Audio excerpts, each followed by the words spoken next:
Saya sudah paham betul terhadap sebuah materi-materi spiritual. Bukan lagi untuk dipertanyakan bagaimana caranya. Nggak ketemu rumusnya. Terus siapa kan? Dijalani. Banyak orang yang sibuk mempertanyakan bagaimana caranya, tetapi malah tidak menjalani, tidak mempraktekkan, sehingga tidak mendapatkan manfaat.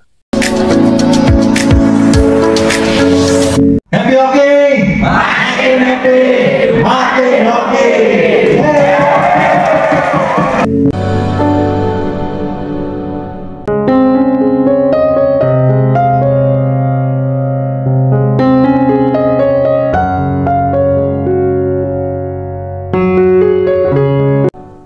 Minta tolong dengannya per hari ini saya dapat keajaiban tiba-tiba dipromosikan. Oke, ketika menyampaikan materi di bimbing pagi grogi, ngomong juga kelakapan.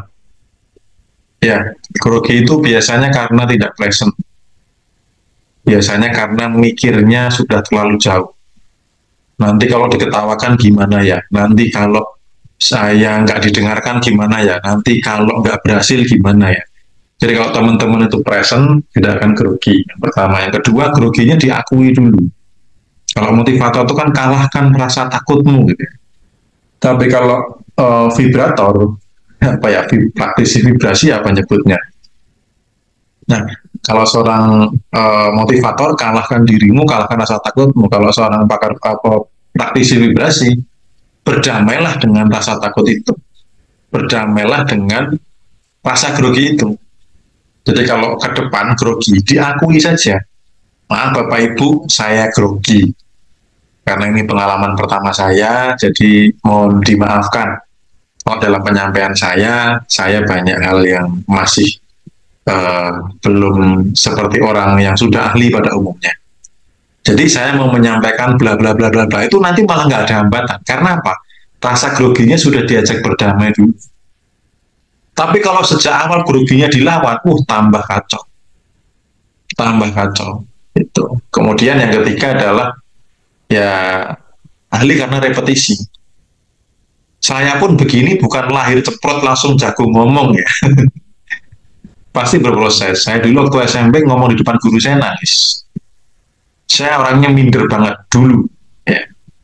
Gitu. Nah sekarang jadi seperti ini ya karena terbiasa. Saya di SMA mengambil jadi ketua kelas, terus ikut kegiatan OSIS, jadi ketua panitia, akhirnya harus pidato, harus mimpin rapat. Pas kerja ya terbiasa. Bahkan saat saya jadi supervisor, mohon maaf ya bukan bermaksud sombong. Ketika saya ngisi materi, kualitas saya nggak kalah sama manajer-manajer. Bahkan mereka menganggap saya layaknya udah lebih dari manajer itu. Karena apa? Terbiasa. Gitu. Jadi pengalaman pertama grogi ya nggak apa-apa, itu wajar. Yang penting groginya diajak berdamai. Habis hilang uang cukup lumayan, tadi sudah saya bahas. Fokusnya jangan hilang uang terus ya, karena kalau fokusnya ke hilang uang akan menarik kehilangan uang lagi. Fokusnya bagaimana uang itu masuk. Termasuk teman-teman kalau fokusnya ke pengeluaran terus, siap-siap uang keluar. Ya. Tapi jangan fokus kepada uang yang keluar. Pastikan seberapa banyak uang yang masuk. Mengalami mimpi jauh-jauh hari apabila ada orang tua, keluarga, saudara yang meninggal, biasanya pertanda mimpi kurang baik seperti gigi copot, tetapi selalu saya berpikir positif, semoga tidak apa-apa. Ternyata selang beberapa minggu ada yang meninggal secara mimpi, dan saya juga sering mengalami aku. Oke, yang saya tanyakan intuisi. Jadi terkait mimpi, teman-teman hanya perlu mempraktekkan materi saja. Ya. Dan tidak selalu mimpi yang dipahami orang-orang itu benar. Contoh mimpi giginya copot ada yang meninggal. Saya pernah mimpi juga nggak ada yang meninggal. Itu, ya. Itu bisa jadi pertanda, bisa juga tidak. Gitu. Kalau mimpi dengan higher self itu benar-benar dekat banget. Peristiwanya itu jelas banget bahwa itu sebagai petunjuk. Bagaimana supaya bisa seperti itu ya 4 tahap itu dijalani. Ya, menyadari akan adanya mimpi, bahwa mimpi komunikasi dari higher self, mengingat dan mencatat mimpi, lalu mengartikan mimpi, kemudian mengendalikan mimpi. Hanya 4 tahap itu saja. Ada yang lain. Gitu. Kalau teman-teman melampaui 4 itu, nanti akan tiba di sampai pada mengembalikan mimpi. Jadi saya waktu dapat materi itu juga enggak, saya sudah paham betul terhadap sebuah materi-materi spiritual. Bukan lagi untuk dipertanyakan bagaimana caranya. Nggak ketemu rumusnya. Terus siapa kan? Dijalani. Banyak orang yang sibuk mempertanyakan bagaimana caranya, tetapi malah tidak menjalani, tidak mempraktekkan, sehingga tidak mendapatkan manfaat.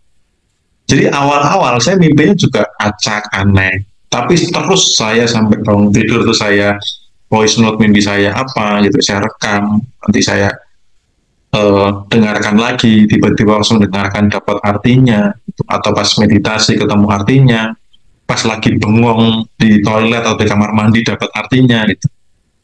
Banyak hal-hal yang akhirnya dapat artinya, pas di mimpi langsung diartikan juga ada. Nah sampai di titik, oke, saya mau memutuskan A atau B, tolong berikan petunjuk lewat mimpi, dan ada mimpinya sampai di level itu. Jadi hanya perlu apa? Mengalami 4 step itu. Tidak ada cara lain. Asalkan teman-teman mengalami dan menyadari bahwa itu bagian dari komunikasi higher self, bisa sampai di titik mimpi yang luar biasa. Bahkan Anda bisa lebih sakti dari dukun nanti. Dukun masih buka primbon, Anda sudah tidak perlu lagi nanti.